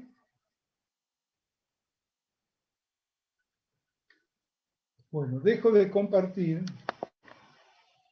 Ahora los estoy viendo otra vez. Bueno. ¿Algo que necesitan que aclaremos? Profe, una cosa, cuando entonces tomamos el ingreso en sentido restringido es como evaluar el costo y en amplio es a corriente. Porque, o sea, es lo mismo que vimos en el Excel anterior. Pensaba en lo que explicó la clase pasada que decía esto mismo, de que reconocía como 10 y 10, y en el otro directamente cuando vendías. Como que ahí, no sé si. Sí. Bueno, la SATI justamente lo que dice es que el concepto de lo que es un ingreso o lo que es una ganancia determina cuál es el criterio de evaluación que utilizas, en definitiva. Porque si yo te cambio el concepto de ganancia, te cambia el criterio de evaluación. Son las dos caras de una misma moneda. Cuando yo evalúo al valor corriente de los bienes de cambio que tengo en tenencia y no quedo atado a costo, aparece un incremento bruto de patrimonio producto de la tenencia de bienes, o sea, la acepción amplia de ingresos. Incremento bruto de patrimonio, la amplia, que contiene tanto los resultados por tenencia como los resultados por la venta. ¿Sí? Ahora, ¿cuál es consecuencia de cuál? Digamos, que yo diga que hay un incremento patrimonial, ¿es producto del criterio de evaluación que utilicé, costo-valor corriente? ¿O el criterio de costo-valor corriente es producto de la determinación que hice respecto de qué era incremento bruto de patrimonio para mí? Y por lo tanto ingresos. En realidad, si vos cambiás los parámetros de cuál es tu concepto de capital a mantener, ¿sí? Cuál es tu criterio de evaluación y cuál es tu unidad de medida, te va a dar, como vieron en los modelos contables, si ustedes se fijan en los modelos contables que yo les mostré, compartí la pantalla con ustedes el otro día, tienen resultados todos distintos, no hay dos modelos con resultados distintos con patrimonio igual. Todos son distintos. En realidad lo que ocurre es que habiendo hecho la definición del concepto de ganancia que hice y de ingreso que hice, eso me determinó que tenía que quedar atado a la evaluación al costo o a la evaluación a valores corrientes. Si yo trabajo en el concepto amplio, automáticamente me doy vuelta de la otra cara de la moneda y digo, bueno, esta cara es la de que me dice que trabajo con el concepto amplio de ingreso. Reconozco cuando se produce el hecho sustancial, aunque no se haya vendido, si se puede medir objetivamente. Ah, bueno, entonces acá tengo que aplicar valores corrientes para evaluar. Si acá digo, no, de esta cara de la moneda, acá trabajo con criterio restringido, solo si hay venta, si hay incrementos de valor no los puedo reconocer porque no hay venta, todo el ingreso se lo atribuyo a la venta, ah, bueno, quedé atado al criterio de costo. ¿Está? ¿Contesta esto tu pregunta? Sí, profe, perfecto. Claro, ya vi cuando leía lo de costo, como que decía, estoy leyendo de nuevo lo mismo, pero claro, me faltó relacionarlo con esto de ingreso. Exacto. De que listo, gracias. Bueno, eso es contabilidad. Contabilidad es contrapartida. Siempre hay efecto. Hago una cosa y tengo efecto. Hago otra cosa y tengo efecto. Siempre está la contrapartida. Yo les insisto mucho a ustedes.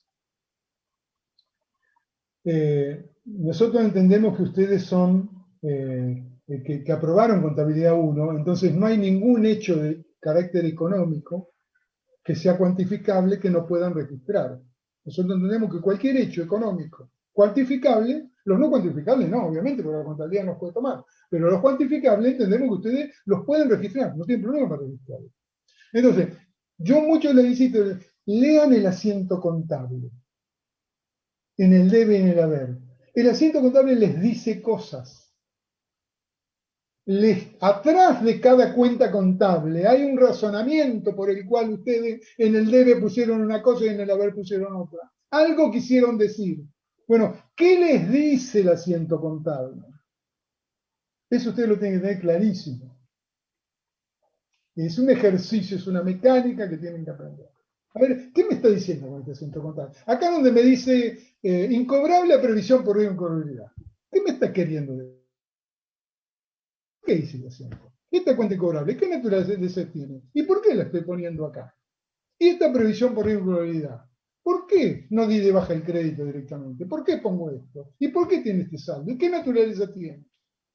¿Y cuál es, si la tendría que utilizar, la consecuencia? ¿Y cuál es el sentido último de por lo cual estoy haciendo esto? Los asientos contables les hablan. Ustedes tienen que aprender a escuchar lo que el asiento contable les dice. Bueno. ¿Alguna pregunta de todo lo que hablamos hasta acá? Bueno, nos quedaron varias cuestiones en el medio, en el medio no, a continuación, dando vuelta. Vamos a ahondar, vamos a hacer un repaso, entonces cuáles serían los criterios de apropiación de ingresos a periodos, vamos a ahondar en cuáles serían los criterios de apropiación de costos a periodos, que no hemos hablado nada todavía, y después vamos a hablar que a pesar de haber determinado lo que es capital, a pesar de haber determinado lo que es ganancia, y a pesar de habernos dado reglas de apropiación de costos a periodo, todavía eso no es suficiente y hay otras cuestiones que juegan en los resultados de un ejercicio, en los incrementos patrimoniales, como son los ajustes de resultados de ejercicios anteriores y los hechos posteriores al cierre. Y además vamos a ver, como les dije hace un rato, todos estos son razonamientos de tipo general. Estas son las cuestiones generales. Tengo que saber esto es la base. Bueno, pero después hay un montón de cuestiones particulares que las vamos a ir viendo.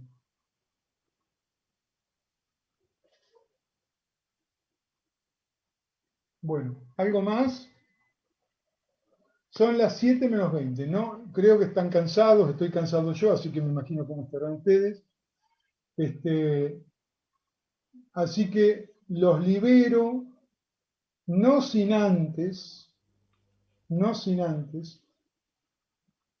pedirles, lo vamos a hacer de nuevo en la próxima reunión que tengamos, vamos a hacer de nuevo esto que hicimos al principio, la primera media hora, los primeros 40 minutos. Así que les reitero la necesidad de ir a la bibliografía, de estudiar y venir a plantear las dudas. Me faltó tomar lista, Luis. ¿Cómo? Me faltó tomar lista. No la tomé, pero tenemos el reporte de... Sí. Eso siempre se puede sacar. ¿Cómo? ¿Le puedo hacer una pregunta, pero con respecto a la clase? Nosotros no tendríamos el martes que viene o ninguno de los 3 días por finales. Entiendo que la facultad es la que determina que en la semana de exámenes no hay clases. Es así, en términos generales, durante la semana de finales no se dan clases, ¿sí? Ninguna comisión, justamente porque ustedes están abocados a rendir alguna materia o están preocupados por alguna cosa. Excepcionalmente, alguna comisión que, no haya podido terminar una clase o haya tenido un inconveniente, no sé, de conexión o lo que sea, excepcionalmente va a dictar clases, pero la regla general es que durante la semana de finales no hay clases. No obstante, el final de contabilidad 2 no es la semana que viene, porque nosotros siempre tomamos los días miércoles, y el día miércoles justo cae feriado, que es el 24 de marzo. Con lo cual, nosotros vamos a tomar el miércoles 31 de examen final. No obstante, la semana que viene, cuando sabemos que ustedes están abocados a los finales, respetamos la mesa final, digamos, y no se da clase. O sea que el martes 30 estaríamos viéndonos de nuevo. El martes 30 nos vemos y el miércoles 31 obviamente tenemos final. ¿Tenés? Bueno. ¿Leemos algo más o seguimos con la No, necesito que terminen esto. Perfecto, gracias. Profe, Lo profundicen con Paul Newton. Profe, ¿le puedo hacer una consulta? Sí. De un concepto, de unas palabras que dice en la SATI, nombra el valor neto de realización. Sí.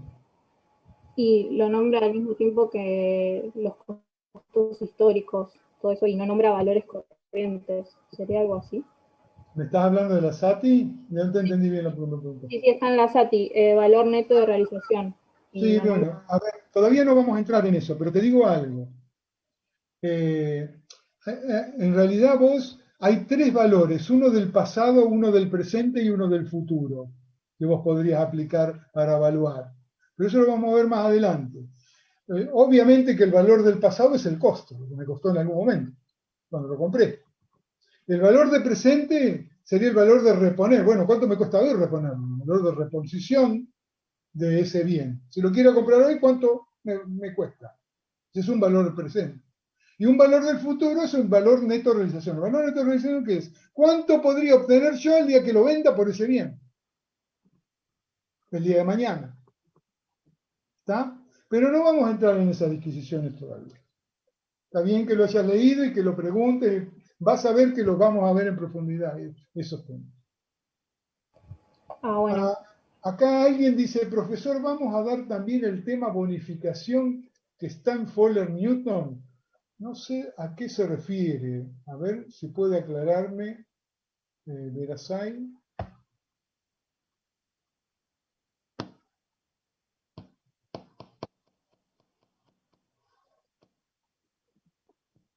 Que además no tiene micrófono ni...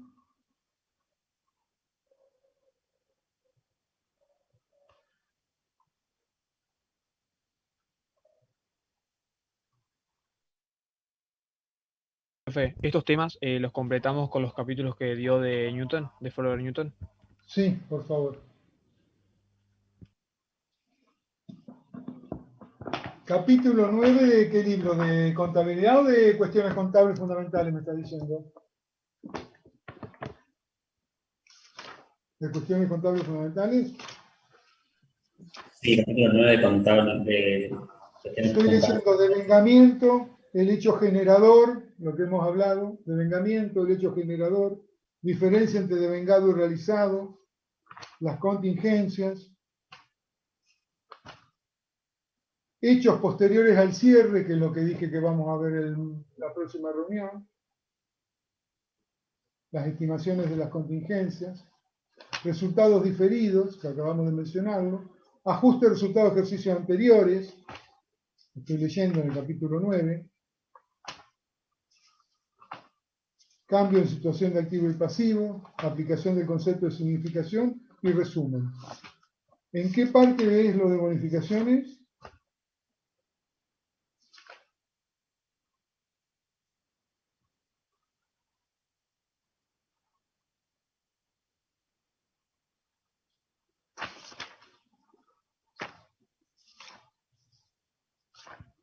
Profe, ahí dijo capítulo 12.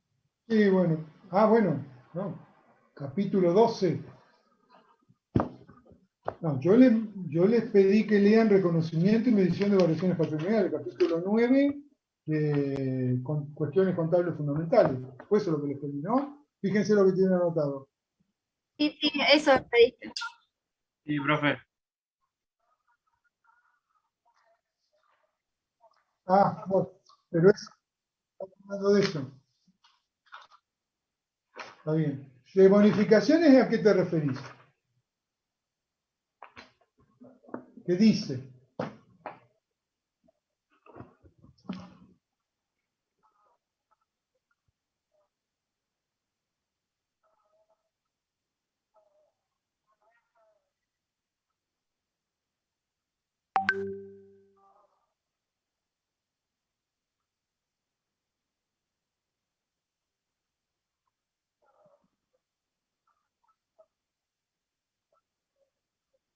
Bueno, sí, en principio bonificación no tendría acá ninguna, olvídense de bonificación, acá ya vamos a ver bonificación. Cuando veamos evaluación, vamos a ver bonificaciones, vamos a ver descuentos, todos esos conceptos los vamos a ver.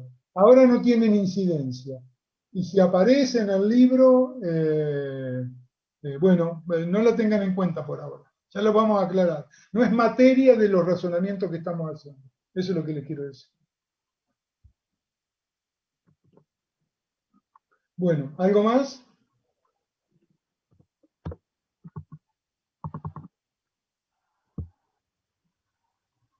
Bueno. ¿Cómo les resulta hacerse de los libros?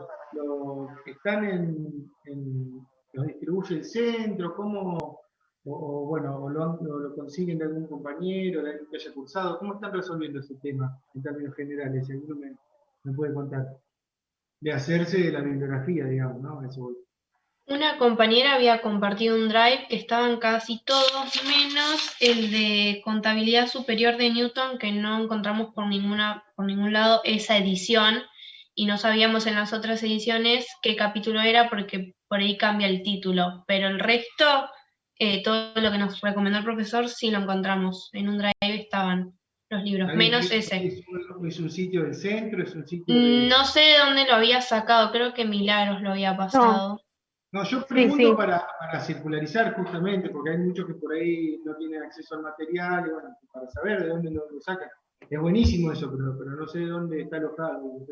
Yo pasé al grupo que tenemos en común de WhatsApp un drive, bueno, un link a un drive de la agrupación, de una agrupación de la facultad que se llama DND Económicas. Ajá. Y en ese drive encontré todos los libros en las ediciones que el profe nos había recomendado para encontrar justamente ese capítulo con esos conceptos, menos el de la edición 5 de Contabilidad Superior de Newton. Ese es el único que no estaría encontrando en ningún lugar. Está bien, pero en términos generales tienen acceso, han tenido acceso a toda la bibliografía, ¿no? Sí. Ahí están pasando. ¿Qué es eso de compartir? Es el drive que mandó Milagros del centro este. Ah, buenísimo, listo. Porque cualquier docente de otras comisiones que me lo pida, por ahí se lo voy a pasar para que puedan acceder a la bibliografía, que alguno todavía no pudo. Gracias, Milagros. No, de nada. Bueno, ¿listo? ¿Algo más? ¿Qué parece? ¿Un negocio que estamos comprando algo? ¿Nada más? Estamos apurando la salida. Pedimos la tarjeta de crédito ahora. Estoy mirando. Bueno. Disculpen, yo quería preguntar sobre la clase práctica, si para ingresar tardó en ingresar, porque yo me conecté y no estaba la clase, o lo hice con el link del día viernes de 16 a 19. Sí, había ¿Pero tardado cuándo en... lo hiciste? Sí, tuvo un problema para ingresar. La profesora tuvo algún problema para conectarse, yo estuve hablando con ella hasta que lo solucionó, pero después eso habrá sido, no sé, 4:20, 4:15 más o menos. Eso fue el último viernes. Bien, de todas formas yo escuché lo que ya está en el aula, como no vi la clase que hiciste vos del año pasado, que está grabada, que es una clase práctica. Sí, exactamente. Sí, es la única clase que está en el aula 2021, hasta ahora está el desarrollo del trabajo práctico número 2. Eso es lo que digamos, pusimos a disposición de todos los alumnos el año pasado cuando apareció este tema de la pandemia. Ahí está el trabajo práctico número 2 que está desarrollado de punta a punta. Bien, como habían pasado como unos 20 minutos, yo estimé que no se iba a conectar. No sé por qué. Simplemente después lo apagué porque dije o me equivoqué yo o es que la clase pasó para otro día. No, en particular el viernes pasado, no sé qué pasará de ahora en adelante, pero el viernes pasado Karina tenía algún inconveniente para ingresar, bueno, lo vimos sobre la marcha con ustedes esperando y bueno, hasta que lo solucionamos y pudo ingresar. Pero después yo me quedé tranquilo que la clase siguió, digamos, empezó un poquito más tarde, pero bueno. De hecho, yo hace un ratito les pregunté hasta qué práctico habían llegado, y por lo que me dijeron, el práctico 2 lo habían nada más que iniciado, ¿o no? O sea, bien, yo para saber cómo quedé, porque como yo la clase la perdí porque pasaba el tiempo y me desconecté, eso es una responsabilidad mía, la recuperé viendo tus videos que están subidos. Sí, que yo creo que debe ser lo mismo, equivalente a la clase que dio Karina. Bueno, después hablarlo con Karina. Cada docente obviamente no sé, hace los comentarios que entiende son más importantes y obviamente da la clase a su manera, pero el práctico 2 está desarrollado completo, digamos. O sea, ahí lo pueden ver, o sea, la idea es que ustedes escuchen lo que dice Karina y bueno, que después cuando practiquen, si tienen alguna duda, por ahí está esa resolución ahí subida que les va a ayudar. Y así va a pasar con todos los prácticos. El práctico número 3 también lo grabé yo, pero a partir del 4 en adelante intervienen todos los profesores de la cátedra hasta el práctico número 14. ¿Sí? Los primeros 2 los grabé yo. Ahí los van a tener toda la semana disponibles para que puedan practicar. Y habla tu situación particular con Karina después No, sí, es... comentarle básicamente por el tema de la asistencia, porque este es un curso que requiere el 80% de asistencia. Sí. Y si no tenés el 80% de asistencia, te va a tener un problema. Entonces, por eso, preguntale. Perfecto, gracias. No, por favor. Si en alguna clase que yo estoy presenciando tienen alguna duda práctica, obviamente cuando finaliza, o si Luis deja unos minutos, me pueden preguntar, yo lo que lo puedo ayudar, lo voy a ayudar, ¿sí? Bueno, los despedimos, les encargamos como siempre que estudien y que vengan a plantear las dudas en la próxima reunión que tengamos. Les agradecemos mucho y bueno, y nos vemos pronto. Chao, gracias. Chao, gracias. Chao. Gracias.